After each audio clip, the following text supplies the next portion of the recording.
बघा, आता या व्हिडिओमध्ये मी तुम्हाला राष्ट्रपतीच्या संपूर्ण कलमा लक्षात ठेवण्याची भन्नाट ट्रिक सांगणार आहे. मात्र जर तुम्हाला पॉलिटी आर्टिकल्सची संपूर्ण ट्रिक्सची संपूर्ण कलमांच्या ट्रिक्सची जर पेड PDF हवी असेल तर तुम्ही या नंबरवर संपर्क करू शकता. तसेच आपली MP शिवा ट्रिक्स हे टेलिग्राम चॅनल आहे, ते जॉईन केलं नसेल तर जॉईन करा. त्यावर तुम्हाला सायन्स आणि करंट अफेअर्स, इंग्लिश व्होकॅब्युलरी संपूर्ण ट्रिक्ससह डेमो पाहायला मिळतील. तर बघा, आता कलम 58 सांगतो तुम्हाला मी, कारण कलम 58वर नुकतीच जी कंबाईन ग्रुपची 2024 झाली तिला कलम 58वर प्रश्न आला होता. तर आता याला लक्षात कसं ठेवायचं त्याची ट्रिक सांगतो अगोदर. तर बघा, कलम 58 काय आहे, तर कलम 58 आहे राष्ट्रपतीची पात्रता, म्हणजे राष्ट्रपती पदाची पात्रता किंवा त्यालाच क्वालिफिकेशन असं म्हणतात. तर हे कलम 58 मध्ये दिलेले आहे. आपल्या राज्यघटनेच्या कलम 58 मध्ये राष्ट्रपती पदाची पात्रता किंवा क्वालिफिकेशन दिलेले आहे. तर याला ट्रिक्सनुसार कसं लक्षात ठेवायचं पहा. तर याची ट्रिक्स आपण अशी केलेली आहे की रामदास आठवलेंमध्ये राष्ट्रपती होण्याची पात्रता आहे. रामदास आठवलेंमध्ये काय आहे, तर राष्ट्रपती होण्याची पात्रता आहे. आता असं का म्हटलं, कारण बघा, आठवले 58, आठवले आणि 58, आठवले आणि 58 ह्या दोन शब्दाचा काय होतो, तर हे मग जुळतो, म्हणजे 58 नुसार राष्ट्रपतीची पात्रता आहे. आता यावरच कंबाईन ग्रुपशीला प्रश्न आला होता. तर प्रश्न काय होता पहा, राष्ट्रपती पदाच्या क्वालिफिकेशन म्हणजेच पात्रतेची तरतूद घटनेच्या कोणत्या कलमात आहे, कंबाईन ग्रुपशी 2024. तर याचं योग्य आन्सर काय होईल मग 58, कारण आपण ट्रिक्स काय केलेली आहे, आठवलेंमध्ये राष्ट्रपती होण्याची पात्रता आहे. तर मग पात्रता काय काय असतात राष्ट्रपतीच्या, तर पात्रता असतात की ती एकतर इंडियन असावी, ती व्यक्ती इंडियन असावी, म्हणजे आठवले इंडियन आहेत. त्यानंतर त्या व्यक्तीचे वय 35+ असावे, मग आठवलेंचं वय 35+ पण आहे, आणि ती व्यक्ती लोकसभेवर निवडून येण्यास पात्र असावी. तर आठवले हे लोकसभेवर निवडून येण्यास पण पात्र आहेत, म्हणजे तीनही पात्रता आठवलेंमध्ये आहेत. त्याच्यामुळे रामदास आठवले काय आहेत, तर निवडून येण्यासाठी, राष्ट्रपती पदावर निवडून येण्यासाठी पात्र आहेत, असं लक्षात ठेवा. त्यानंतर कलम 52 बघा काय आहे. कलम 52 बघा, कलम 52 मध्ये राष्ट्रपती, भारतासाठी एक राष्ट्रपती असेल अशी तरतूद केलेली आहे.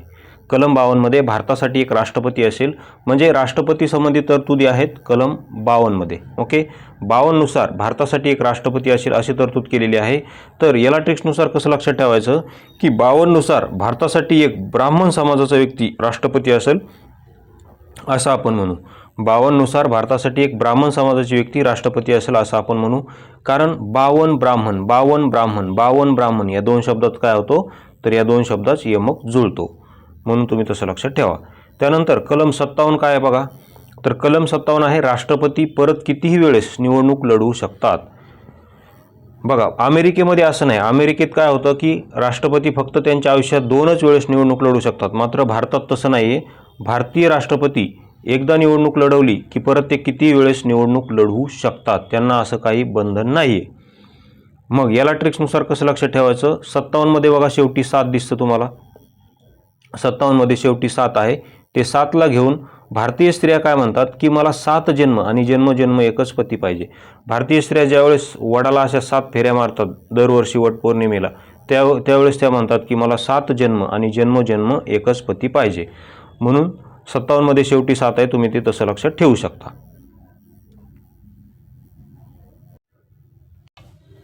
त्यानंतर राहिलेलं कलम सांगतो आता मी तुम्हाला. तर बघा, कलम 54, कलम 54 काय आहे, तर कलम 54 मध्ये राष्ट्रपतीची निवडणूक दिलेली आहे, राष्ट्रपती निवडणूक.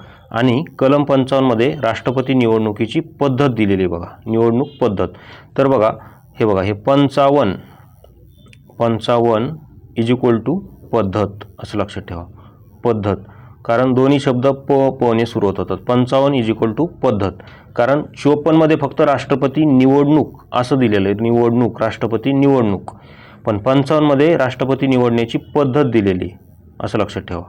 मग प असं लक्षात ठेवा. त्यानंतर 56 बघा, 56 काय आहे, तर 56 आहे राष्ट्रपती पदाचा कार्यकाळ, राष्ट्रपती पदाचा कार्यकाळ दिलेला आहे 56 मध्ये. तर 56ला कसं लक्षात ठेवायचं बघा, राष्ट्रपती त्यांच्या पदाचे कार्य संपलं, म्हणजे राष्ट्रपती दिवसभर काम करतात समजा ऑफिसला जाऊन, त्यांच्या ऑफिसचं कार्य संपलं की ते छकड्यात बसून घरी जातात असं लक्षात ठेवा. छकड्यात बसून घरी जातात असं लक्षात ठेवा. छकडा का, कारण छकडा म्हणजे घोडागाडी.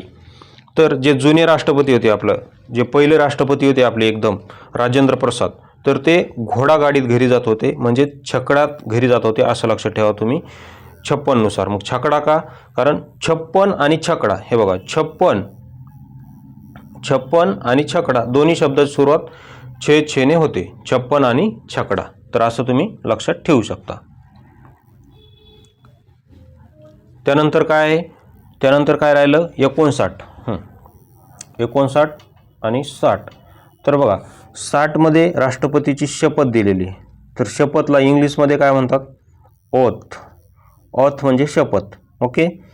तर बघा हा 0 आहे, 60 मध्ये शेवटी 0 आहे आणि ओथची सुरुवात ओ ने होते, तर हा 0 इकडं आणायचा आणि त्यापासून हा ओथ शब्द तयार करायचा, म्हणजे राष्ट्रपतीची शपथ. आणि 59 काय आहे? राष्ट्रपती पदाच्या अटी आणि शर्ती. अटी आणि शर्ती आहेत. शर्ती काय आहेत? अटी आणि शर्ती.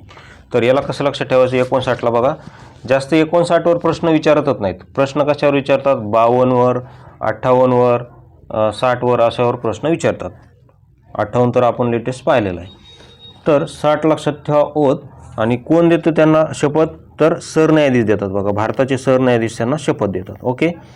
तर आता याला कसं लक्षात ठेवायचं? हे 60 तर कसं लक्षात ठेवायचं सांगितलं मी, ओथ. आणि 59 कसं लक्षात ठेवायचं बघा? तर राष्ट्रपती पदाचे जे काही कर्तव्य असतात, तर ते कर्तव्य मी पार पाडीन, ह्या त्याच्या काही राष्ट्रपती पदाचे काही अटी असतात, कंडिशन असतात, त्या संपूर्ण जर मान्य केल्या तरच मी तुम्हाला शपथ देईल, असं सरन्यायाधीश म्हणतात. राष्ट्रपतींना काय म्हणतात? तुम्ही राष्ट्रपती पदाचे जे काही अटी आणि शर्ती आहेत त्या अगोदर मान्य केल्या तरच मी तुम्हाला शपथ देईन. अगोदर त्या मान्य करायच्या, मगच शपथ देईल. मग 60च्या अगोदर कोणता अंक दिसतो तुम्हाला? तर 59. मग 59 नुसार अटी आणि शर्ती आहेत. मग अटी आणि शर्ती मान्य केल्या की लगेच तुम्हाला 60 नुसार मी शपथ देईल, असं सरन्यायाधीश म्हणतात, असं लक्षात ठेवा. ओके. तर अशा प्रकारे आपण संपूर्ण आर्टिकल्स राष्ट्रपतीचे लक्षात ठेवलेले आहेत.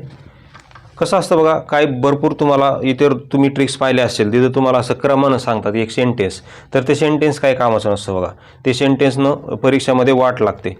त्याच्यामुळे डायरेक्ट जिथले तिथं त्या आर्टिकल्सची ट्रिक्स लक्षात ठेवा. 52 काय?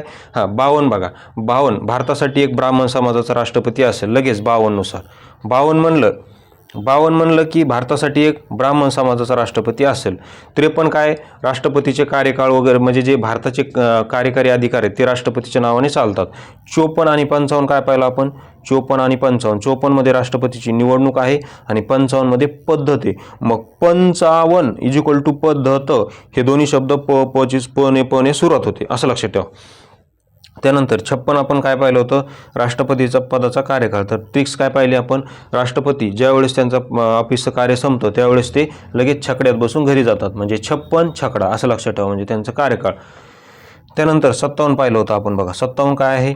57 राष्ट्रपती परत कितीही वेळेस निवडणूक लढू शकतात. मग भारतीय स्त्रिया काय म्हणतात की मला 7 जन्म आणि जन्मोजन्म एकच पती पाहिजे, असं लक्षात ठेवा. त्यानंतर 58 काय आहे? राष्ट्रपती पदाच्या पात्रता. तर हे पात्रता कुणामध्ये आहेत? तर आठवलेंमध्ये आहेत. रामदास आठवलेंमध्ये या पात्रता आहेत, असं लगेच आपल्याला रामदास आठवले पाहिजे. 58 मध्ये 58 विचारलं की लगेच पात्रता आठवले की लगेच आपल्याला रामदास आठवले डोळ्यासमोर आले पाहिजे आपल्या परीक्षेत, म्हणजे असं खटकन हे होतं बघा. त्यानंतर 59च्या अगोदर आपण 60 पाहिलं. 60 पाहायचा अगोदर 60 ओ फॉर ओथ, म्हणजे राष्ट्रपतीची शपथ आहे, सरन्यायाधीश देतात. मात्र ते अट काय घालतात? राष्ट्रपतींना ते अट घालतात की तुम्हाला ह्या पदाच्या संपूर्ण अटी मान्य असतील, अगोदर अटी मान्य करा.